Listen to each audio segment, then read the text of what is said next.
Alright everyone, welcome back to another Destiny 2 Titan build video. This is going to be just a regular live one take of it, so I apologize if I stutter or anything like that, but we're going to go ahead and get right into this Stasis Titan build. This will work for the Avant-Garde modifiers for the Seasonal Conquest. It'll also work for any Avant-Garde activity modifier you want to do in the future if that's the route you want to go down. Starting with the super.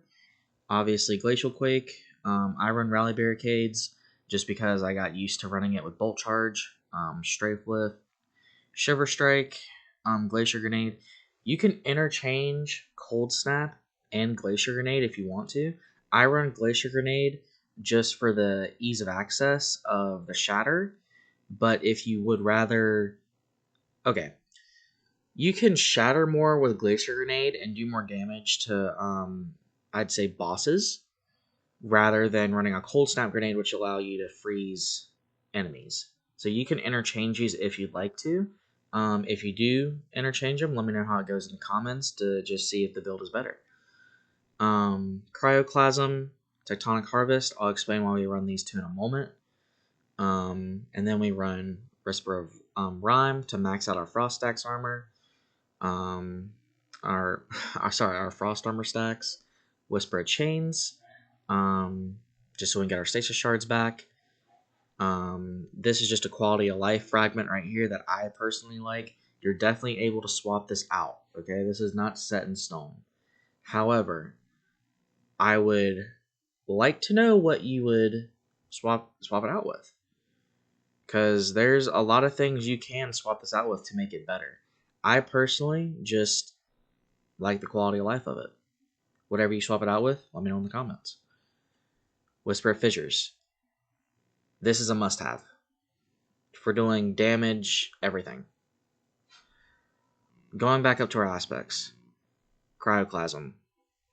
This is going to allow us to slide through anything frozen, stasis crystals, anything super easily, create stasis shards. Now,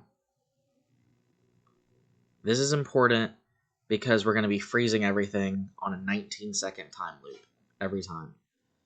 Okay? Tectonic Harvest. Shattering a stasis crystal or frozen target creates a stasis shard.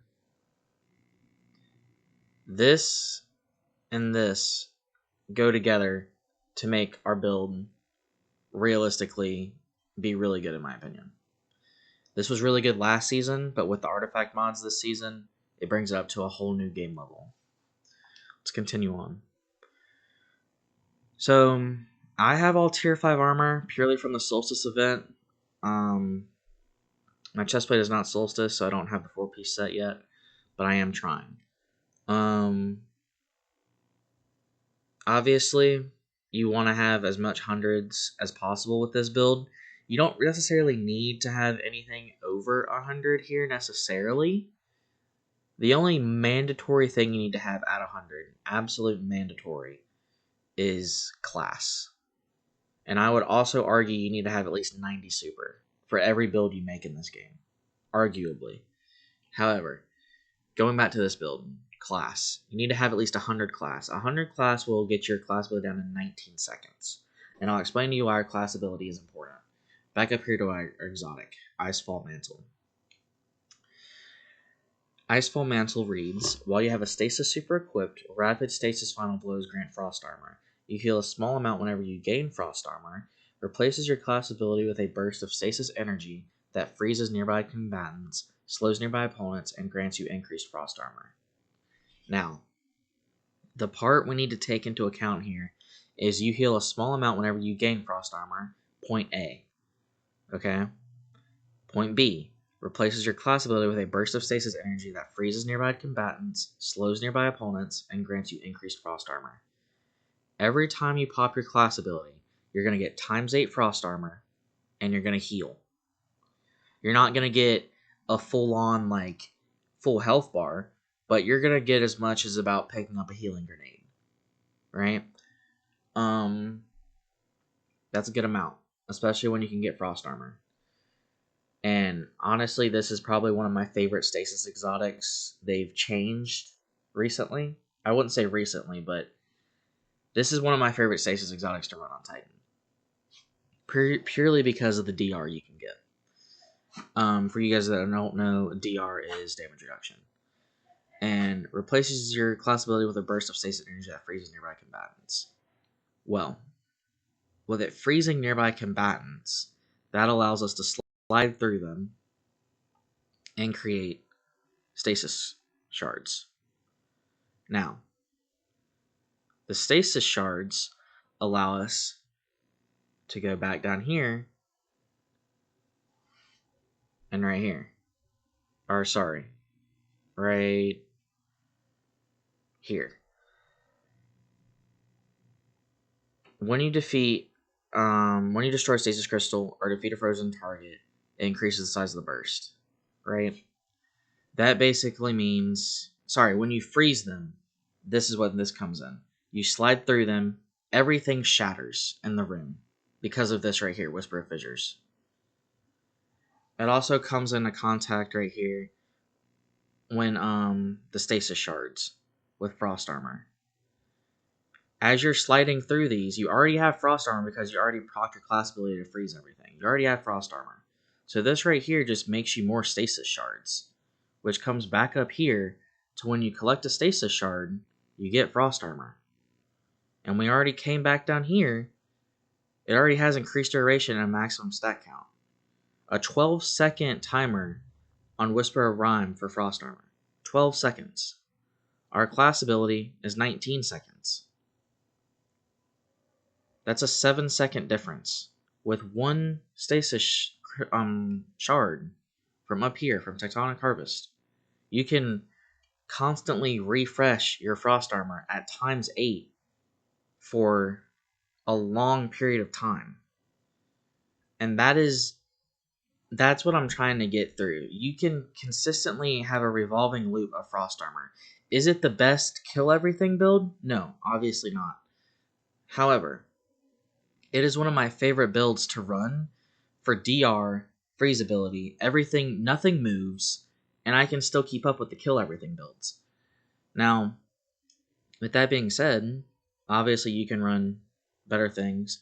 These are just placeholder weapons right here.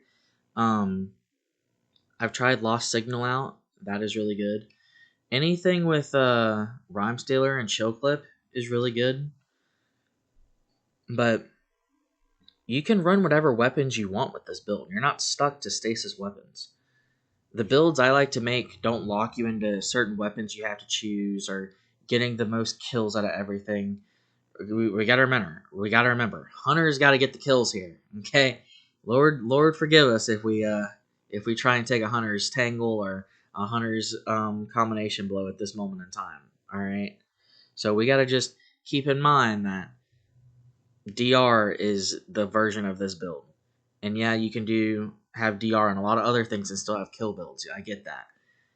However, this is one of the most fun, freeze everything, just quality of life builds that I like to run. I also have over 100 super. So I get my supers pretty much really, really, really quickly with this build. Especially with the shatter effects. I don't really have a downtime on my super.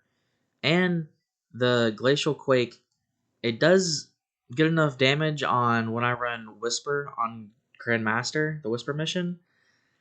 I don't really have a struggle with the bosses. I just have a Hunter pop down a tether, and then I just pop this, and all the bosses die.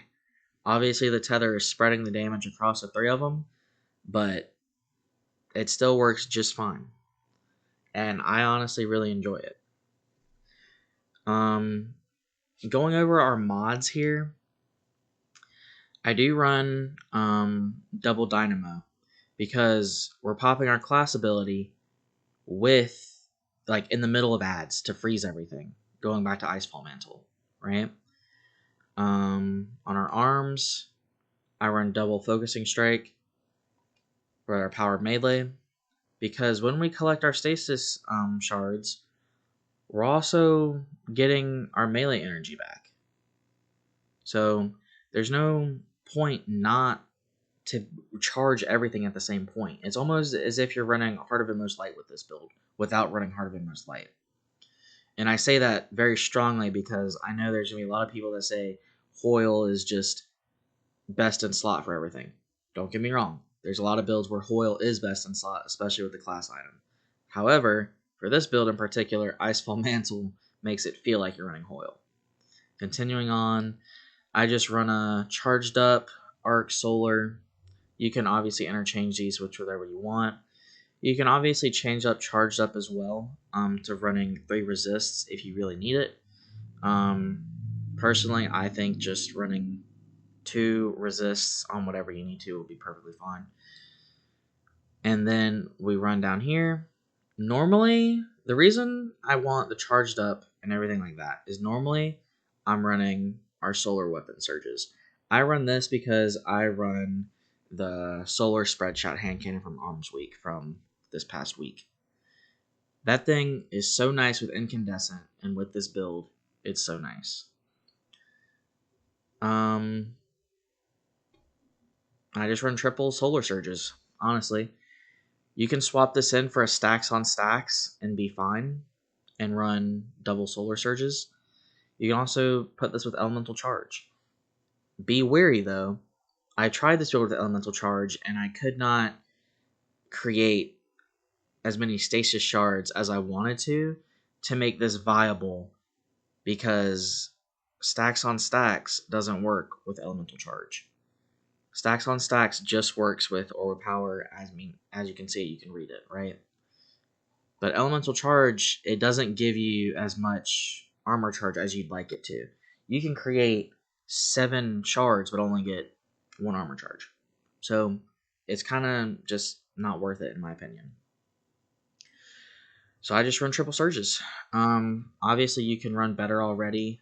I would stay away from recuperation these days, obviously.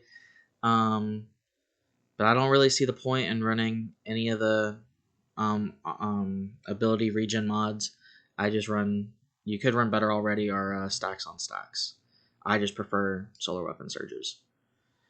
Class item, utility kickstart. That's why we go back to this piece right here, charged up, increase it by 1, just so we have enough stacks to where we can get our surges, and we can have enough stacks to where we are getting our utility kickstart as well. Time dilation, just so we can increase time with our surges, also for our utility kickstart. And then outreach. Just melee cooldowns, being able to use your melee continuously to shatter things, freeze things, get out of a sticky situation. I just like it better in general. You could swap it in for Bomber. If you swap it in for Bomber, let me know how it goes into the comments. Personally, I didn't like it, but if you want to run it, let me know. Another key one that I'd like to run is Proximity Ward. It just gives you a free overshield while finishing. If you're in a tough spot, this will save you. I have been saved so many times by this mod, I cannot even count it. It is a go-to mod for me, almost a must-have. Except for this build where I prefer melee over anything else because it gets me out of said sticky situation. But I would honestly swap in Proximity Ward over Outreach if you were having trouble with just gameplay and harder material in general. Other than that, that's pretty much gonna call it for this Stasis Titan video. Obviously leave in the comments if you have any suggestions for me or any comments on the build. I do have a Strand Infinite Suspend build that I've been working on as well. I don't have any tier 5s as of for now, but the stats are still pretty good. I can also go over hot swapping between T-Crash Chestplate and Crest of Alphalupi in the raid if you want me to go over that as well. But other than that, that's going to call it a day for the video. And if you liked it, please leave a comment. Let me know that you liked it and everything that could be changed with the build. And like and subscribe, and I hope everyone has a great rest of your day. Thank you.